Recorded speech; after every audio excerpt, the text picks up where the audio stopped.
Hello everyone, in this video we are going to learn about the past statement in Python. We use past statements in looping statements. The past statement is used as a placeholder. Sometimes while writing programs we may not want to write code immediately inside a loop or function or a condition. But Python does not allow empty blocks. That's where pass helps.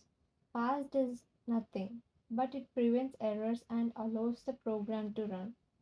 Think it of like saying, I will write this code later. Let's see a simple example which is given in the slide 1. You can see we have written for loop ranging from 1 to 5, and we have pass statement condition where I is equals to 3. And the output will become 1, 2, 3, 4, 5.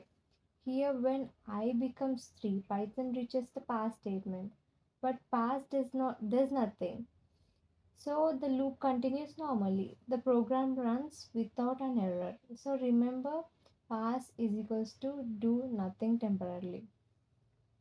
And slide 2 explains a real world example of a pass statement. Now let's understand where pass is useful.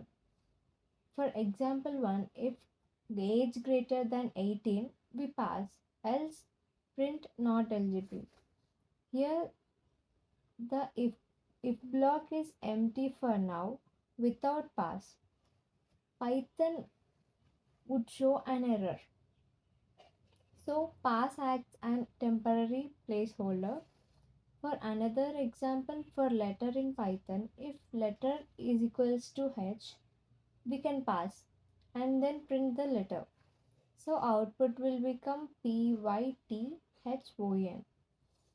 Even though Python reaches pass, nothing happens and loop continues normally.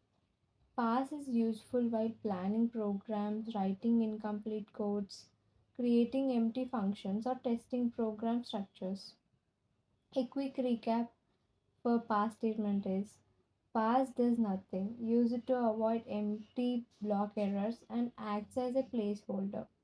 Difference between break, continue, and pass is that break stops the loop, continue statement skips iterations, and pass statement does nothing. So today you have learned about what is pass statement and why it is used and practical examples. So let's see in another video. Keep practicing and happy coding.